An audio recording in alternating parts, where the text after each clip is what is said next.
Este evangelho é realmente aquele que mostra pela primeira vez para um leitor da Bíblia quem é Jesus. Lendo o Antigo Testamento, nós recebemos informações, nós lemos que Deus iria enviar o ungido dele, Deus iria enviar o Messias dele para inaugurar o reino, para salvar o ser humano dos seus pecados. Isso aparece em profetas do Antigo Testamento, em especial o Isaías, o Jeremias, aparece em Daniel.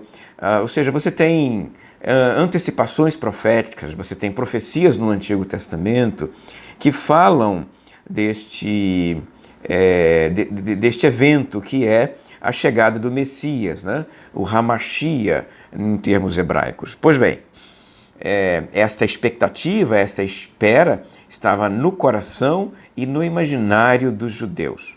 Desde o Antigo Testamento, passando aí pelo período chamado interbíblico, que forma um conjunto de décadas e séculos em que os judeus não reconhecem nenhum outro livro como palavra do Senhor, até chegar ao tempo do nascimento de Jesus, nesse período que alguns estudiosos tratam como 400 anos. Nesse período nós temos o surgimento, ou pelo menos surgimento não, porque surge antes disso, mas nós temos o crescimento dessa expectativa chamada expectativa messiânica. Ela se desenvolve e está todo mundo esperando por ela lá nos tempos de Jesus. Até que finalmente Jesus nasce. Ele aparece, ele se desenvolve como criancinha, ele cresce e aí quando ele está com os seus 27 anos, ele inicia o ministério dele lá na Galileia e desenvolve ali por 3 anos o ministério até que finalmente ele morre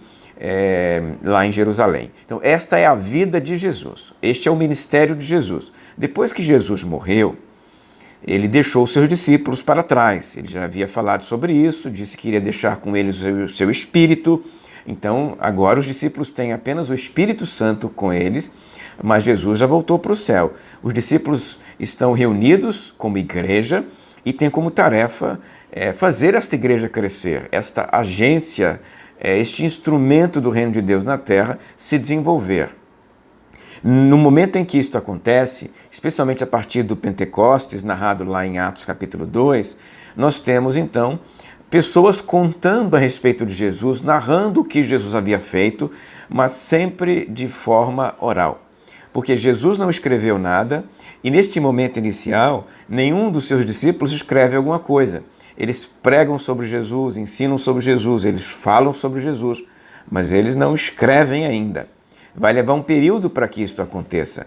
Entre a morte de Jesus e sua ressurreição, ou seja, entre a partida de Jesus, o surgimento da igreja e o primeiro evangelho escrito, lá se vão 30 anos.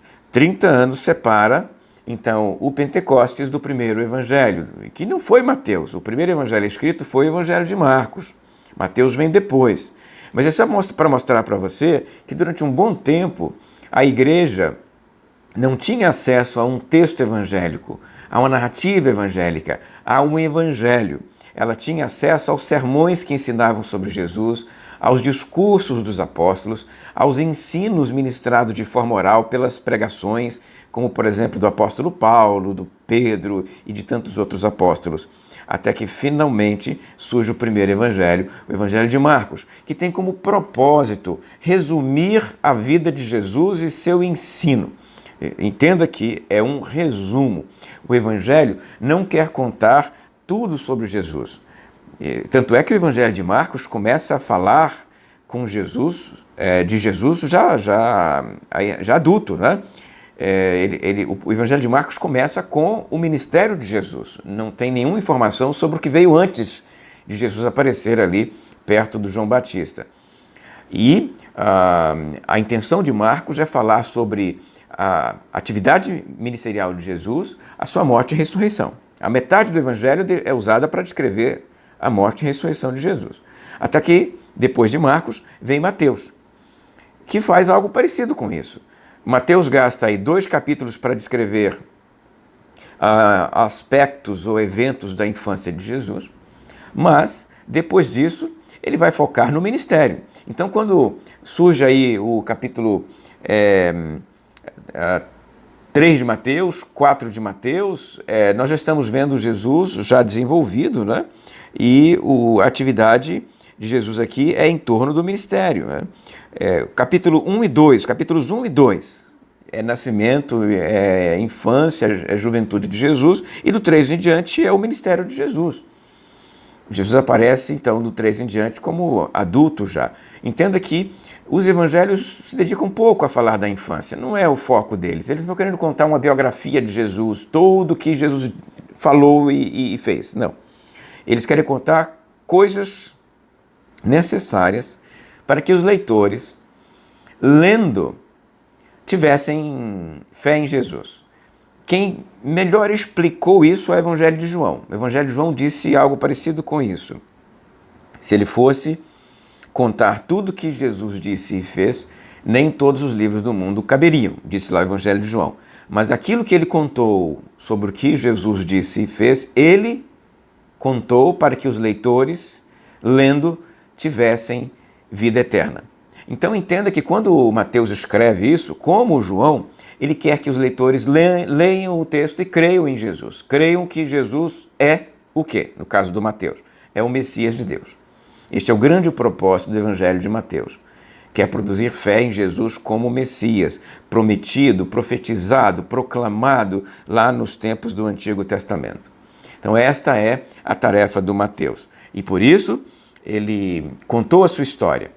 Falou 2 capítulos aí sobre a infância de Jesus, depois nos capítulos 3 e 4 ele vai se dedicar aí a esse início do ministério de Jesus, quando Jesus está sendo batizado, passa pelo processo de tentação no deserto, chama seus primeiros discípulos. Depois, nos capítulos 5, 6 e 7, naquilo que nós convencionamos chamar de o Sermão da Montanha, aí ele resume o seu ensino e a sua doutrina de forma magistral ali para os seus discípulos, né? Terminando lá com aquela parábola das 2 casas. Quem ouve o ensino de Jesus e coloca em prática é como aquele que construiu a casa sobre a rocha. Quem ouve e não coloca em prática é como aquele que colocou a casa, que construiu a casa sobre a areia. Aí vem os capítulos 8 e 9 para falar sobre sinais operados por Jesus, manifestações aí milagrosas do ministério de Jesus. Nos capítulos 10 a 11 nós temos um bloco que discute o comissionamento de Jesus para os seus discípulos, a forma como Jesus envia os discípulos para pregarem o reino que ele veio trazer. Os capítulos 12 e 13, uma série de parábolas chamadas de parábolas do reino. Jesus é mestre em contar parábolas, que são pequenas histórias, geralmente com toques rurais, histórias do campo, histórias essas que falam sobre o reino de Deus, o Deus do reino, Deus como Pai, aquilo que Deus quer entregar para as pessoas, são os aspectos tratados por meio das parábolas. Os capítulos 14 e 15 tratam da graça de Jesus, entregue, ofertada a todas as pessoas. Os capítulos 16 e 17, falando um pouco mais sobre Jesus enquanto o revelador, aquele que veio trazer a mensagem de Deus. Os 18 e 19, os capítulos 18 e 19 vão discutir o grupo de Jesus, ou seja, a comunidade, a igreja, o corpo de Cristo localmente constituído. Porque você deve se lembrar que nós temos na Terra um grupo de pessoas que servem a Jesus, e essas pessoas que servem a Jesus aqui na Terra formam a sua igreja que anda no mundo, a igreja atuante, a igreja viva.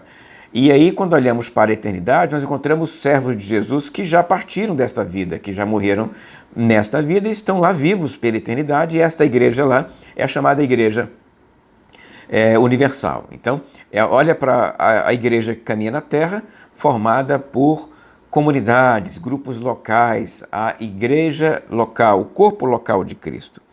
Nós temos, então, os capítulos 20 a 21 discutindo a ética do reino de Deus, os capítulos 22 e 23 tratando das Escrituras Sagradas, e aí, finalmente, nós vamos encontrar os 24 e 25 para falar daquilo que nós chamamos de o sermão profético de Jesus, onde ele vai falar das dores de parto do final dos tempos, da manifestação da tribulação, ele vai falar sobre o juízo, vai falar sobre a volta dele, a volta de Cristo no fim dos tempos. Né? É um sermão para falar do fim dos tempos, é o sermão escatológico de Jesus.